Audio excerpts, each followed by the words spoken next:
FPL Game Week 28 Preview. Hello and welcome to the Armband. I'm your host Chris and Kieran is here with me too as always. How you doing? Yeah, fine, thanks. How are you? Yes, not too bad at all. Good week and looking forward for some more back-to-back double not double game week but back-to-back game week action.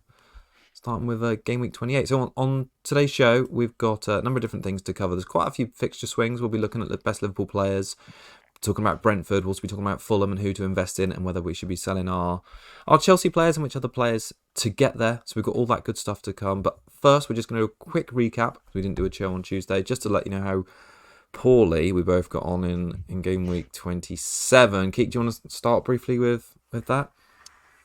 Yeah, you know me by now, just dropping clangers every week. So, I don't know how. It's yeah. cool. I've been getting. I was thinking maybe tonight I can flip that red arrow around, but no. No, it's game week. Yeah, 38 points. Sorry, I was going to say game week 38 for a second there. But 38 points. Below the average again. Game week rank of nearly 10 million. The second week in a row. I got a goalkeeper clean sheet, but second week in a row with basically my whole outfield other than Haaland getting no returns at all.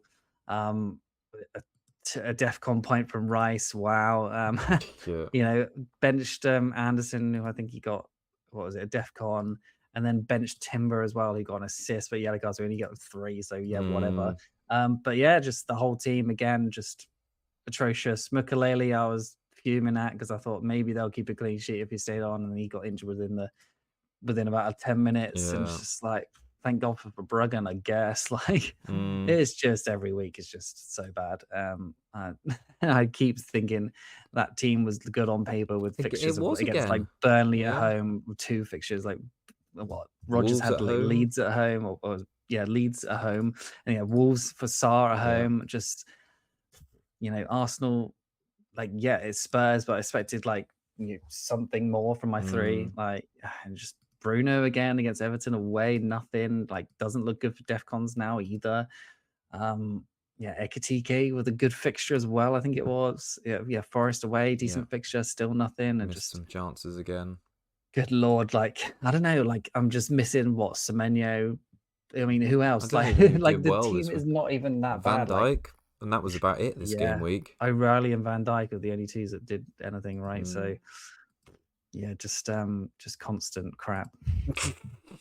On that note, similar sort of story for me really. I only got a few more points, was probably just Pedro. I feel like that was the excitement of my game week, was 4 minutes into the 3 o'clock on the Saturday game when Pedro scored, and as soon as Burnley wiped that clean sheet, I think it knocked Chalobah down from 7 points, Pedro down from 9, and that probably just wiped most of my potential for green arrow, because I didn't have VVD, didn't have O'Reilly. And otherwise, it was, like you say, pretty much blank. Captain Haaland, he scraped that 6-pointer. Thiago blanked, Semenyo blanked, Bruno blanked, Rodgers blanked. Yeah, load of blanks, really. Not much more to say about it, really. And then I benched. And I was never really going to start Enzo Lefebvre, because it was he was sort of off penalties, kind of. After missing that one, they said they were going to share it, but obviously he got one and scored it in that loss and got some bonus on the back of that. But yeah, I wasn't ever going to start him this week just because of that. So what can I do? But obviously that would have been a green arrow, but it was a small red arrow. So let's bounce back a little bit. Let's talk about Game Week 28, because we've got fixtures in hand, haven't we? Or a swing, let's say. Mainly for Liverpool, probably the big benefactors, really, with the next few rounds of fixtures. So probably just worth talking about, that fixture run, and then maybe just getting up your input on the attack and defence. So their fixture run looks a little like West Ham at home, Wolves away, Tottenham at home, Brighton away, Fulham at home, Everton away in the league. I think probably none of the really bad teams. I mean, apart from Wolves, I suppose. But there's no Leeds and there's no Burnley. No, true. Yeah. So, but yeah. Yeah, but they've been better recently without being great. The fallout from that Forest game was that they should have lost. And, they subbed Salah early, so I don't think he looks like a great pick now, even if you're going to change up your premiums. They obviously missed Verts. They played Curtis Jones in that 10 role. Yeah, I think it's really difficult judge them. Van Dijk's obviously just getting by on the skin of his teeth at the minute because they've kept 2 back-to-back clean sheets in away games against Sunderland and West Ham. Is that right? And he's got like hauls on the back of that. I think it's West Ham this week. Oh, sorry, Forest. I meant Sunderland and Forest. Yeah. So yeah, I don't know, just what a cock. Like he's the 4th highest scoring defender overall now, and just like a side note to this, when you have a look at the top scoring defenders in FPL so far this season, it's two Arsenal players back to back, then Chalobah, then Guehi, then Van Dijk, and then followed by Tark. So it kind of does show, I felt like in the main, that despite all these DEFCON changes, still picking players from the top teams in centre defence will probably likely bear out over the season. And it's probably no surprise that he's crept up there. It's only Guehi in that list that's done most of his good work at Palace, but obviously he's made a difference to that City backline as well. So Pool's defence I thought was better, but when you look at their expected goals conceded, it's not actually that amazing over the last 4 game weeks. 8th best, and the only tough game they've played in that time was City at home, obviously, which they conceded 3 goals in. So I'm looking at Van Dijk this week as a buy for Chalobah because Chelsea couldn't keep any clean sheets against lower teams, but I don't know if I'm really that confident that Liverpool are going to go back to keeping even more clean sheets. I kind of feel like they've been a bit lucky. Yeah, but he almost hasn't needed it. I think he got attacking returns in other games, like in Champions League and stuff, without clean sheets. So I'm thinking about getting him too. Don't feel great about it. I imagine he'll probably concede and get 2 points this week and nowhere near DEFCONs. Just continue to troll me. So I'm expecting the worst, to be honest. Not confident, as you say. So, but they've been better, so maybe it'll continue. But I think the attacking returns surely can't continue. But we'll see, I suppose. What do you think about their front line? Like, you've obviously owned Atatiki for longer than me now. I sold him on purpose to get Pedro ahead of those 2 fixtures, with the plan being that I would buy him back. But like, is he just like the new Nunes? Is he really like a super troll? Yeah, so I do have some notes about him. He's still 26% owned. That was probably going to start to go up again if he does anything this week with those fixtures. So, I just don't like in my team. I don't really think I'm ready to get rid of him just yet. Just second highest non-penalty.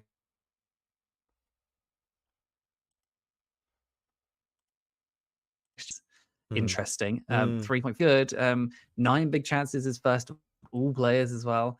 21 in the last 6 weeks is first of all players as well. So he's obviously bad at finishing because he would be having way more goals and points. But when he does get them in, he clearly can haul in games. So with the fixtures come in, if he has a good day, there's potential for him to be huge. So Liverpool's strength of schedule for now is like the second easiest until game week 33. So assuming Isak doesn't take any minutes from him, he's probably worth keeping and possibly worth buying. Like I just hope he does something this week.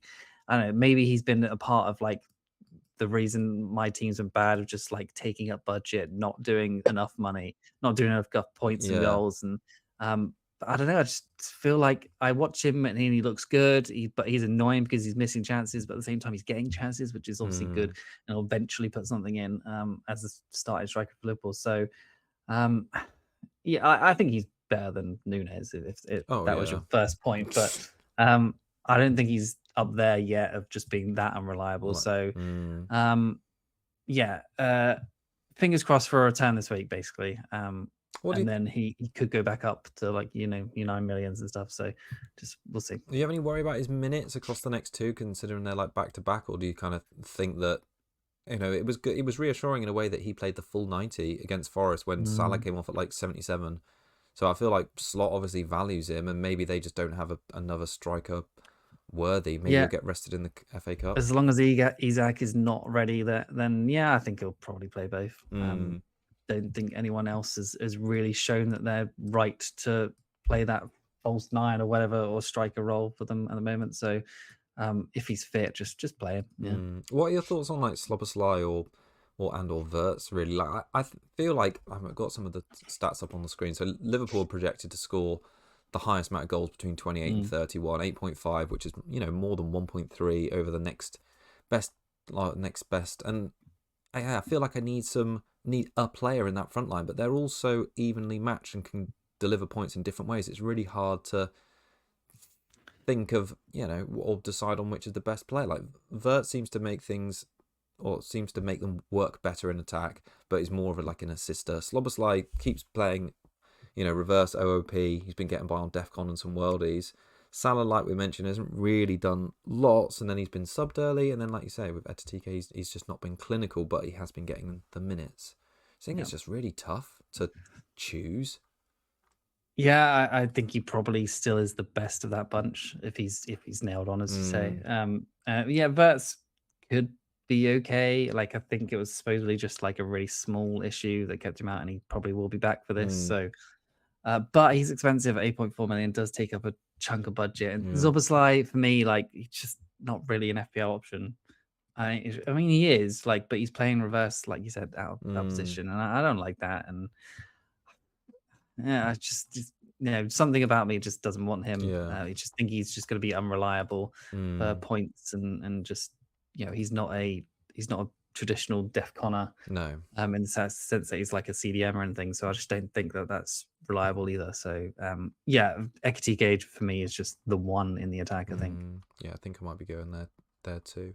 All right. Well, top of the fixture ticker who we saw just a minute ago, actually between 28 and 33 starting this game week is Brentford, and I was all in on that because I've had Thiago for so long, and I was expecting the run was going to start last weekend with that nice looking home game against Brighton, but they were pretty poor. Obviously lost like 2-0. Do you feel like I don't know. That's I don't know. It just puts a bit of a dampener on this run. Yeah, so I'll talk about him first, I suppose. Yeah, so 7.1 million now, 32% owned. So he's clearly like well owned, and I think he's one of the top transferred in players. I think it's 160k transfers in. I'm probably going to be part of that. Like I think, yeah, he's had like really tough fixtures, like the last few when he's not returned. So 1 penalty goals in his last 6. He's had Chelsea, Forest, Newcastle, Villa, Arsenal, and Brighton, which are all tough games on paper. Yeah. Like you kind of expected not to get loads of returns in those fixtures. So, before that, he had like double-digit hauls back to back. So, like he's obviously got haul potential in him, and these fixtures coming up are obviously really good. But they got Burnley, Bournemouth, Wolves, Leeds, Everton, and Fulham in the next 6. So, can you really ask for a better run? Though 3 are away, 3 at home. So, it's three of the next 4 are away. They've only got Wolves at home. So yeah, Leeds in blank game at 31 away. It's quite good right. fixture, but yeah. Not amazing either. Leeds look fairly decent at the moment. So yeah, 13 shots is joint 5th for forwards at the moment in the last 6 weeks. 6 big chances is joint 4th, which he's still getting big chances but not been putting them away. 1.48 non-penalty XG doesn't put him in the top 10 for forwards, not just forwards and mids, it's just forwards. So that's an even lower pool of players. And he's not in the top 10 in the last 6 weeks. But then XG total, including penalties, at 2.27, which puts him 6th. So yeah, numbers are still okay and decent. And I think, to be honest, if you're not owning him, he's probably going to punish you over these fixtures. Like his ownership is so high. I don't really think there's a better striker around that price that you can be buying. So yeah, there's people that we could be moving out in our teams, like Enzo and stuff like that, or Palmer if you've got Palmer, his fixtures turning. Like yeah, there's money to be able to get up to Thiago in most people's teams now. So I think I'll be doing it, and I think most other people should as well, to be honest. Yeah. Yeah, no, I mean, I've kept him specifically for like this run, and it was just a bit disappointing that last week, I think before a lot went back on him, that yeah, he started that with a blank. What do you think about supplementing Thiago with like another Brentford attacker? That seems like really popular at the minute, and I'm definitely like shopping around for a mid-price mid because I've been like looking at Wilson maybe to replace Rice, maybe from this game week. But there's obviously a lot of people talking about Dango. I don't know. I'm not like super sold on him, but I don't know. Maybe I should be. Yeah, so I've done a little sort of comparison of the points between Dango, Ouattara, Ryan at 5.6, Oh yeah. and then Wilson at 5.9. So Ryan also at Bournemouth also has good fixtures. He's looked impressive, so yeah, put him in there as well. So then it did include Sharda at 6.9 as like another Brentford guy, but maybe a little bit harsher to include him in these stats just because he's missed a lot of minutes recently. But yeah, so Dango, Ryan, Wilson, and Shada is the order. So last four, and I'm going from last 4 weeks since Ryan's entered the league. So Okay. shots is 5 versus 9 versus 6 versus 1. So Ryan on top of shots. Big chances 3 versus 1 versus 0 versus 1. So 3 big chances, Dango. Pretty big. 0 for Ryan, and then 1. No, wait, 1 for Ryan, and then 0 for Wilson. Zero big chances for Wilson is a bit of a concern, I think. Then goals, actual output 2 versus 2 versus 0 versus 0. So 2 goals for Dango and Ryan, and 0 for Wilson and Shada. And then XG at 0.8 versus 0.8 versus 0.5 versus 0.6. So yeah, fairly even, I suppose, but Dango and Ryan on top. Key passes 5 versus 6 versus 4 versus 1. So Ryan looking good for key passes. So is Dango, and then Wilson just a little bit below. Big chances created 3 versus 1 versus 2. So Wilson kind of creeping up there with his big chances created. Good for assists, but then big chances created on Dango's side also 3 and good. And then XA of 0.7 versus 0.78 versus 0.9. So Wilson's XA potential looks higher than everyone else's. And then actual points wise is 23 versus 22 versus 14. But obviously with Wilson, we've seen he's had Hall potential and he's had sort of reliability over fixtures as well. He's been good for returns back to back.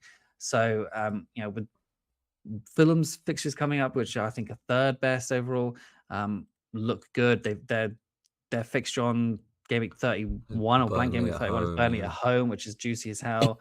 And I think he returned against Burnley away He as did well. A big way. So yeah, so I'm maybe leaning towards him because I think his minutes are probably the best out of all these 3/4. Like Dango, I'm just not sure he's definitely going to play all the minutes. Then Shada has been injured. If he comes back, he's obviously a million more expensive. If he comes back and he's nailed on, then fine, he will play the games and he could be penalty taker if Thiago's off the pitch. But Thiago reliable for that, at least plays all the 90s. But yeah, I think I'm leaning towards Wilson, even though the stats are like not so much in his favor. He's got lots of routes to points. Takes set pieces and stuff like that. Takes corners, takes free kicks sometimes. I think I can't remember. Yeah, he does. Yeah, indirect, yeah. indirect. So yeah. Okay, so yeah, who's on penalties if Jimenez is not on the pitch? Maybe Wilson, maybe. Yeah, maybe Muniz if he's. The I one mean, that comes yeah, on. but if Muniz, maybe Muniz is not on the pitch either. So who knows? So, yeah, I think he's probably the one I'll go for just because of that blank game week 130 fixture, and Dr. Tottenham this week. They've been bad. Like there's scenes of Van de Ven just like not listening to Tudor, crazy, wasn't it? and just like it just looks like it's just more of the same at that club, that they don't care about this new manager. They're not going to play from him, and just Fulham could probably do something this weekend. I see no issues with Fulham at home versus Tottenham. So yeah, I think that is almost like Tottenham at home for Fulham is almost as good as Brentford having Burnley away. That they were an absolute state against Arsenal, and that video was like really damning. Fulham have got a lot going for them after that good win against Sunderland. They're like they're on the brink, a bit like Brentford, I'll be fair, of getting towards that outside of like Europe, and they missed out last season. But yeah, I like Wilson as well. You're right. I think the stats make you sort of lean a little bit towards Dango, but for me, I don't know if I trust Brentford attack enough to double on that, even with these fixtures. That's true. Like they are nice. So, you could keep them for longer.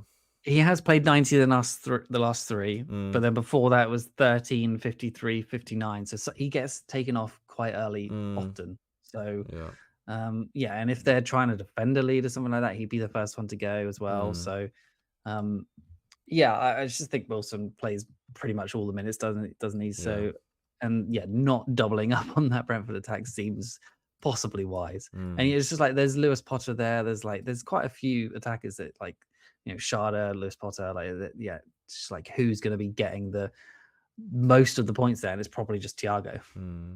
Yeah, no, I kind of agree. Yeah, I agree with that. Really, like it's a bit, but part of the reason why I haven't got Mbuemo as well.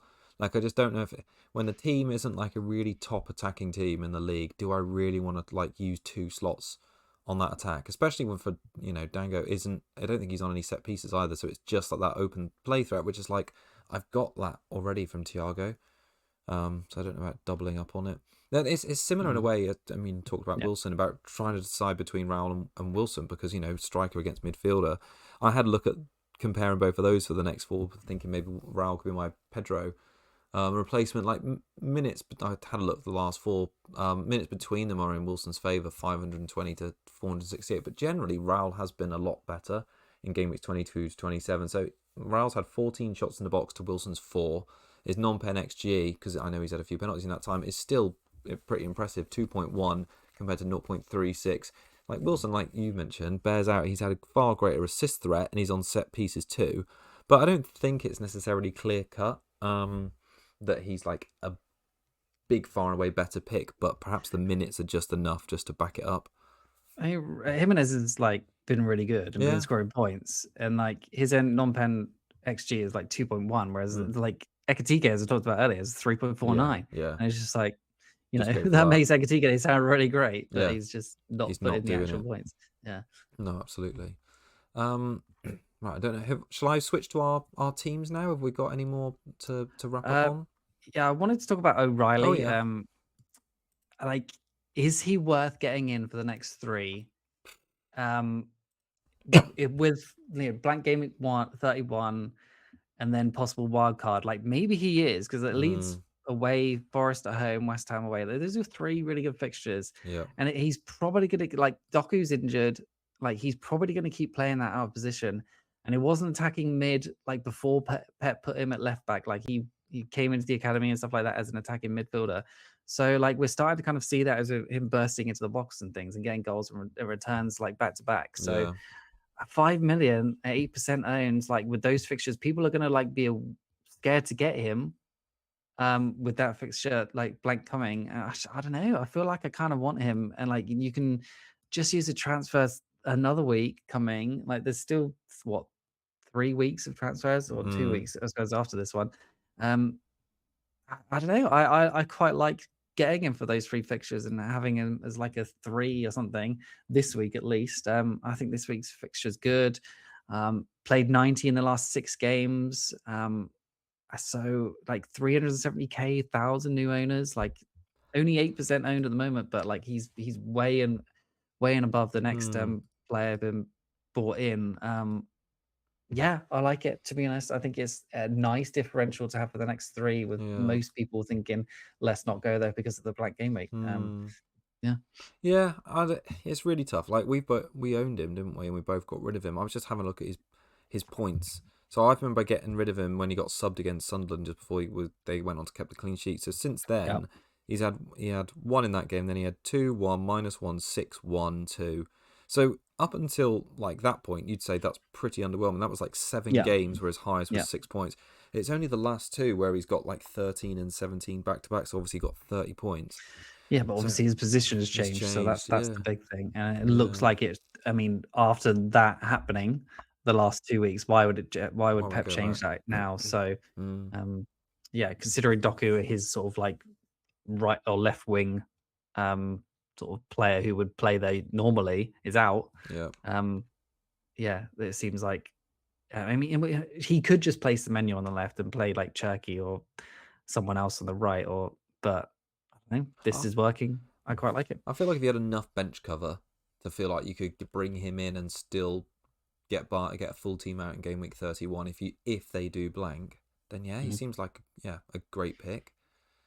And he's still inexpensive. I think when we get to 31, 32, I'll definitely have a City player on my wild card for the running, because historically they always seem to just shore up defensively for the end of the season. But I think you could probably wait. Just avoid him for Chelsea at 32, avoid him for Arsenal at home at 33, and then from 34 onwards, you've got Everton, Brentford, Bournemouth, Villa, Crystal Palace to be redone. So there'll be a double in there somewhere as well from. So, that run looks good to work to own him. If he plays all the minutes during doubles. Who knows? But yeah, there's that concern, I guess. But yeah, until then, until these just single game weeks are happening and he's starting out of position, he looks great. He looks, yeah. No, I could be talked into it instead of Van Dijk this week. Yeah, Interesting. yeah. All right, we've got should we do our team selections now? I'll let you lead the way. Right, I've got your lineup on screen now. Yeah, so it looks pretty shockingly bad, to be honest. I think the team has looked good on paper, and not been good, and now it looks bad on paper, and will continue to be bad, I'm sure. Oh, So God. I'm thinking I've got 3 transfers. I'm thinking about maybe even taking a hit to do 4. Wow, okay. Yeah, so I'm thinking Timber is probably going to go because I've just had enough of him. Mm-hmm. I don't think I need double Arsenal defense anymore, No. and they've obviously blanking in 31, and he's 6.1 million. So I'm thinking like he will free up a little bit of cash. Chalaba, I'm thinking of getting rid of as well. I don't know if I definitely will. So yeah, VVD and O'Reilly are my top targets right now, and then I'm possibly looking at Hill from Bournemouth just because Mukiele is going to be out for according to FPL thing, he's back 14th of March, so that's like a few weeks. Ooh, yeah. Yeah, that's not ideal of my budget 4 million player defender. So yeah, then I'm also thinking about taking Enzo out to get Wilson and possibly Sarr out as well, maybe just to fund stuff. And then Mane up to Thiago, and I would play like I would probably if I go Wilson, then I get Stacks from Leeds as just like a cheap bench 4.3 player who has potential sometimes for getting returns. Just have him as the 4th mid for a bit, 5th mid, sorry. And then it'll be 3-4-3 most weeks with Haaland, Ekitike, and Thiago. And then like Rice, I'd probably keep for a little bit. Rodgers, Wilson, and Bruno with like Gabriel, O'Reilly, VVD, and Verbruggen, which seems quite good. Nice. So you'd make a -4 and still bench Anderson this week? Possibly. I mean, I don't know if Fulham keep a clean sheet. I think like Tottenham are that useless in front of goal. They're bad as just a team, and but they can score goals. So I don't think it's necessary clean sheet there. So yeah, I'm just thinking drastic. I've got 3 free transfers, but there's players to move out, like the Arsenal and Chelsea players don't look. Maybe Arsenal keep a clean sheet this week. Is that beyond the realms of possibility? I'm not sure. I don't know. Can you keep? Who's more likely to? Who should I sell more, like Chelsea or Arsenal defense? Like which ones? Well, it does make sense to sell Timber, I think, because you got. But then after Chelsea at home, they got Brighton and Everton. Like it's not that bad. But they've not been keeping clean sheets anyway, have they? Though. Yeah, and they are blanking, of course. But whereas Chelsea aren't blanking now, so there's that. Yeah, I don't know. That's really tough. It's tough. It's a tough week. Yeah. Maybe keep Sarr for a bit longer as well. But he blanks as well. You've got to start shipping these blanky players, I suppose, haven't you? He's just so unreliable. He's streaky. Like he went 7 and 8, and I got his points for that, and then he's gone 2 back-to-back blanks, and he just doesn't look like doing anything again. So, and Palace's fixtures are really turning quite bad, to be honest. Other than Leeds in game week 30, they got Man United, Tottenham. Well, I guess Tottenham's not that bad at the moment, but then Leeds in 30, then a blank, then Newcastle, West Ham, Liverpool, Bournemouth, Everton, Brentford, Arsenal, City. So it doesn't seem that I should be bothering with Palace until the end of the season now, to be honest. I'd probably not do one of your defensive transfers, just keep Chalobah. Because he doesn't need to go. He's got a game. And then maybe just focus on... And then maybe I should just get rid of Mukiele at the same time, because 4.3 million, sitting on the bench, injured. Yeah, but... Don't know. Might not play. Yeah, interesting. Yes, tough one. Yeah. All right. My team is looking like this. So Raya and Gabriel, Chalobah, Anderson, Rodgers, Semenyo, Bruno, Rice, Haaland, Thiago, João Pedro. So I've got 3 free transfers. So I think I'm probably going to do Chalobah to Van Dijk. That's probably a definite. Was then after that just thinking, I could just roll and play Pedro away against Arsenal or play Enzo Lefebvre. But I think I'm probably going to go after the fixture swings because that's what I've got free transfers for. So I'm probably going to downgrade Rice to Wilson. So that removes one player who's will be in play blanking in 31, and then that'll give me enough money to update Pedro to STK again. So we're back on the STK train. So I'll have a Liverpool attacker for their run, a Fulham attacker for their run, and Van Dijk for their defensive prospects. Yeah, I was looking at Rice as someone who I should sell. But at the same time, well. like he's been pretty consistent, and I think he probably can get some points from Chelsea and Brighton and Everton. So I'm kind of keeping him for the meantime, and then possibly transfer out for 31. Yeah, no, I think I'll get rid of him this week, but it will be reluctantly because he has been very reliable. Do you still have Rodgers? Yeah. Yeah. And it seems I'd like to get rid of him, yeah. but it's just those fixtures, and he has got a game, so it's just like why. Yeah, I could keep him for a bit longer. I could keep Rice for a bit longer and just do nothing and just do one transfer this week, but I think I might go for it. Yeah, maybe Timber just to BVD might sense for me. But I think I need to get rid of Enzo too and get Wilson. But then I don't have Thiago. Yeah, it's a tricky one this week. Yeah, it's the budget in like Sarr and Enzo and Timber and Chalobah. It's just like spread. And in Rice as well, I guess. It's just like I need to get that back up. Like spend that money from Rice onto Thiago almost, you know? Yeah, I do. Yeah, tough. Too many like mid-price players. Yeah, super. All right, well, we'll leave it there because the deadline is fast approaching. We'll be back next week, maybe for a short one before the game week rolls around. We will keep you posted. All right, thanks everyone for tuning in, and we will see you next time. Thanks all. Bye.